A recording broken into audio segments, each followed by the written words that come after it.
Ride a little bit quicker with the headwind, try race a little bit smarter.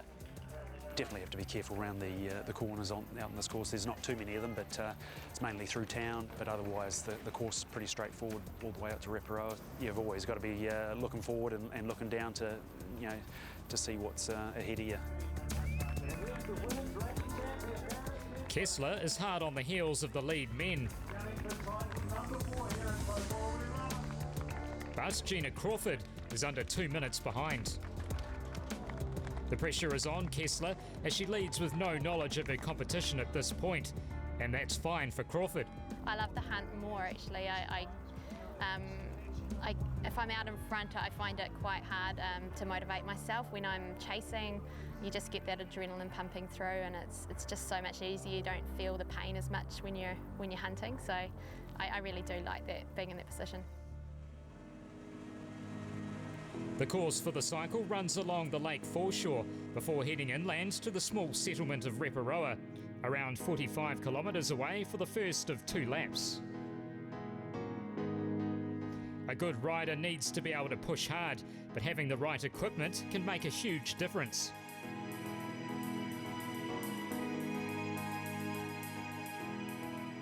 O'Grady and Skipworth have been taking turns at the head of the field. Early morning mist and rain has descended on the course, but the wind has not arrived as they head to Reparoa.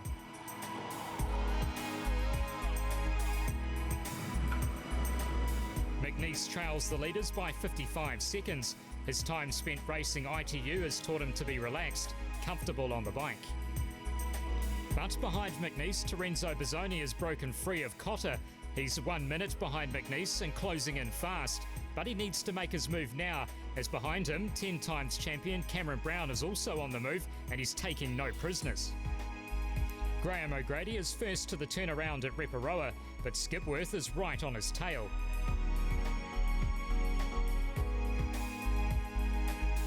The mist has lifted, the wind is yet to arrive, meaning the conditions are ideal.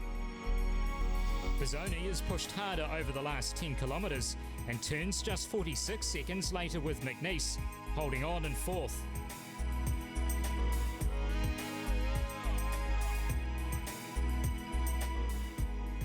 Cameron Brown is on his own in 5th, but he is close to within 2 minutes of McNeese. His pace is 2 kilometres an hour faster than the leader.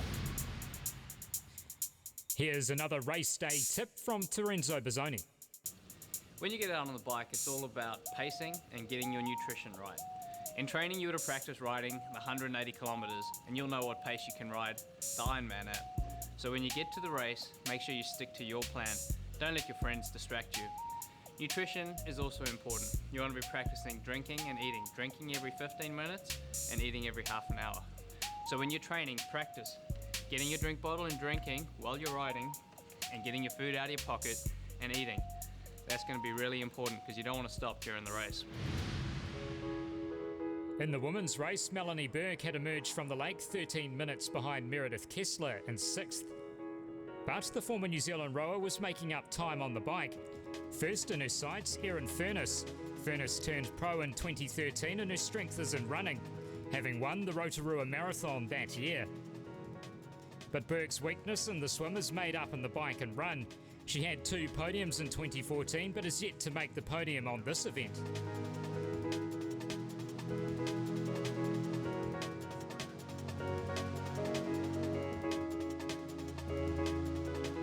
American Jocelyn McCauley is 4th, but she's in a tough battle with Stephanie Jones for 3rd. Even at this early stage, it's still looking like the battle for the title will be fought between Crawford and Kessler. But Crawford has a problem with her bike, which is weighing down her progress. The rear brake is rubbing on the wheel rim. It's a handicap she cannot afford against an athlete like Meredith Kessler. Out front, Kessler is on her own, but riding the perfect race. It's her ability across all 3 disciplines which has seen her win here 3 times in a row. The American is 9th overall at this first turn. It will be several minutes before she sees her closest opposition coming into the town.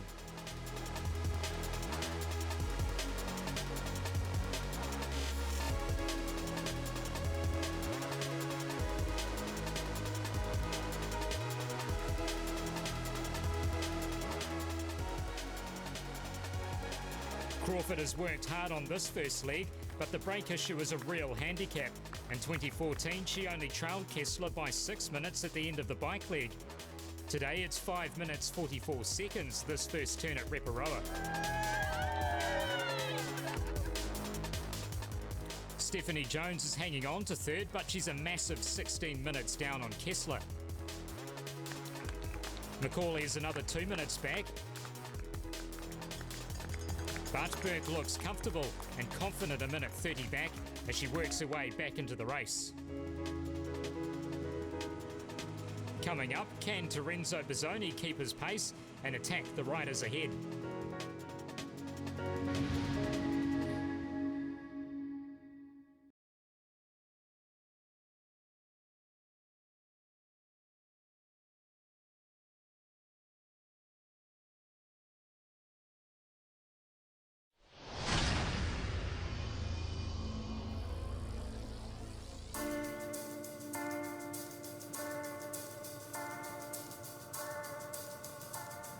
Out in the front of the race, Terenzo Bozzoni has chased down Skipworth and O'Grady and takes the lead at the 70-kilometre mark.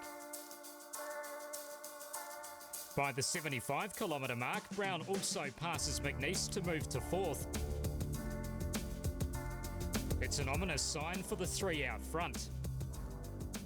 Cam is obviously an absolute legend. He's the king of Taupo. I've always looked up to him. Every year I've watched him race, I've just wished, I was hoping for him to win, you know, so I hope I don't get out there and be riding along and hoping Cam wins, because, you know, I'd love to win. Skipworth is the next to see the back of Brown. At this point in the race, only Bozzoni is matching Cameron Brown for pace, both averaging 40 kilometres an hour.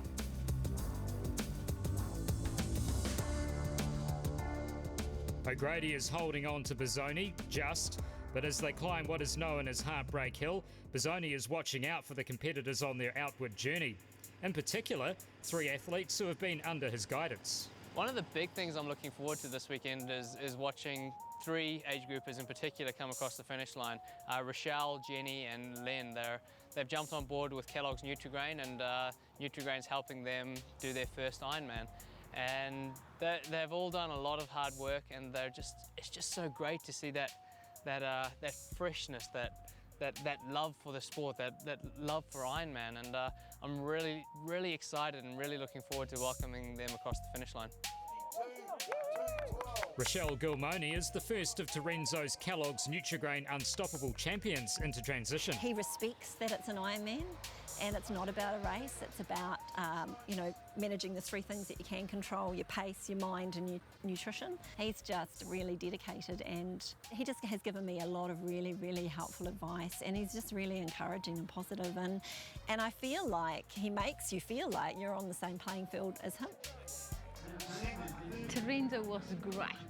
You know, he might be a world champion, but wow, what a humble guy. He is really easy and down to earth. All the time that he spends with you, he makes you feel that your goal is important. Oh, having Terenzo has been so awesome. I mean, he's down to earth. He tells you how it is. Made my mind at ease. Best advice he's given to me is just focus on what I'm doing and pace myself. Terenzo Bozzoni arrives at Taupo for the first lap with a lead of 57 seconds over O'Grady. But O'Grady still looks strong. The battle is far from over. Brown is a further 1 minute 10 seconds behind. He's looking relaxed.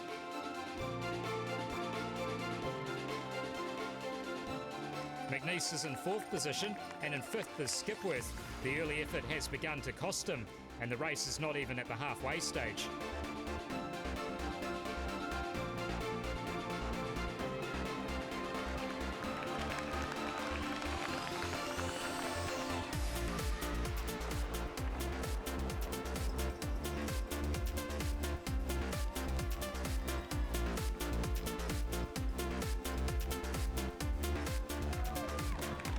The crowd have been waiting for Kessler, and there is big support for the American as they line the streets.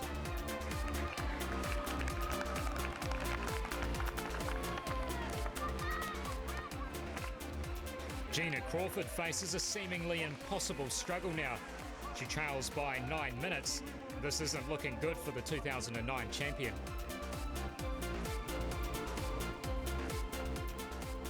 Back on the road to Reparoa, Terenzo Bizzoni has extended his lead over O'Grady.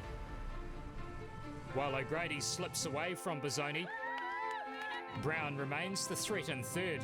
10 victories on this course, he knows better than anyone how to pace himself and when to push. Bizzoni is pushed hard over the final 10 kilometres to Reparoa. He arrives nearly 3 minutes clear of O'Grady.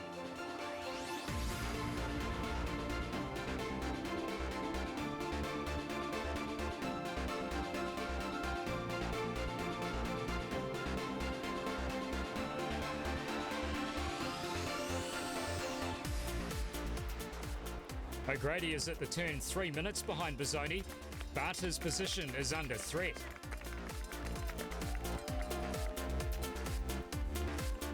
Brown is now only another 40 seconds back.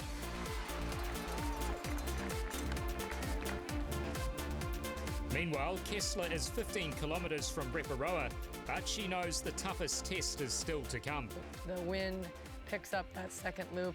A, you're fatigued from the first loop, and B, there's that very, very false flat hill to get to the final turn to the home. But it gets windy. It's like you can hear crickets. It gets so quiet, and that the wind, it's only you hear the wind blowing sideways. So I think about that on my first lap out, just how we have to kind of just stay calm and in the moment, knowing that wind is coming. Second loop. Kessler turns in 13th position outright, and in the background, the distinctive orange of first-time Ironman Johnny Freeland on his first lap.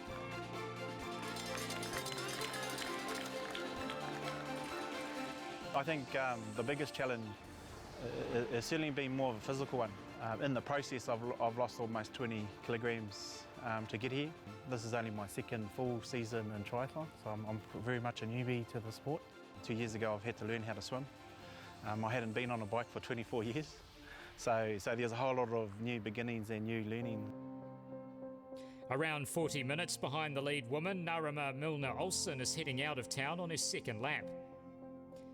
She played professional netball, retiring at the end of 2012 from the Central Pulse. She took up triathlon after her first child was born. Playing at a professional level sets you up mainly mentally, going into competition that some people may not have been exposed to. Yeah, so I think it's had a huge impact.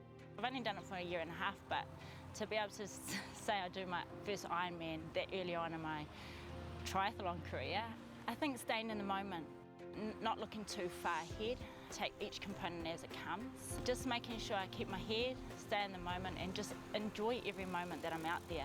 You know, this may be my first, maybe my last, I don't know. So to me, it's really important for me, just to enjoy my day. I've done the training and just trust and believe that I've done enough to get me through the day comfortably, but also to be able to enjoy it. The battle for second place in the men's race is hotting up. Nutrition and hydration are key here as energy is burnt. I've been doing Ironmans for probably nearly 20 years now, so I know exactly what I need, and whether it be hot conditions, cold conditions, wet condition, you have to be always concentrating and thinking right, every 5-10 minutes sipping away on a bottle and taking in a gel, so it's you can't let the mind wander at any part of this race. Brown's plan has worked. He has O'Grady in his sights now, and the result is inevitable. A quick chat, and Brown is off. Can you ask the aid station to give me some water? Sure. The aid group I couldn't get water in the last one. Bizzoni has missed his water bottle at the last drink station. It could be a crucial mistake. 10 kilometres out of Taupo, and Brown has his afterburners on and is now on Bizzoni's tail. Cameron, he's a great athlete. He's proved himself year in, year out here in Taupo. 2 seconds, 2/3 at the IRONMAN World Championships in Hawaii. He's definitely a great athlete and a great ambassador for the sport. I look up to him. I look up to how he races these races, and I try to take a little page out of his book each time, and hopefully I can race my race the same way Cameron will race his race, and walk away with the result that I'm proud of. Brown has taken 3 minutes out of Bisoni in the last 30 kilometres and takes the lead going into the town.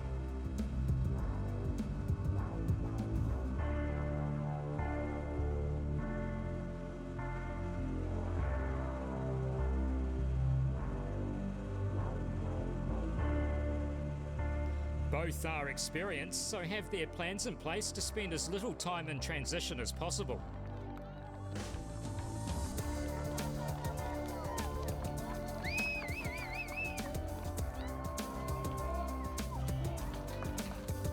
Every competitor has prepared their bag for the next leg, running shoes and nutrition to carry them through the final 42.2 kilometre marathon run. O'Grady arrived 90 seconds later. This race is far from over. Brown and Bisoni are already on the Taupo streets. Bisoni a few crucial steps ahead in what will become a battle of the mind as much as the body. 2009 champion Gina Crawford has not given up, but as she nears the outskirts of Taupo, Meredith Kessler is already in transition. Number 11, Meredith. Coming up, a marathon effort, but who will take the winner's prize?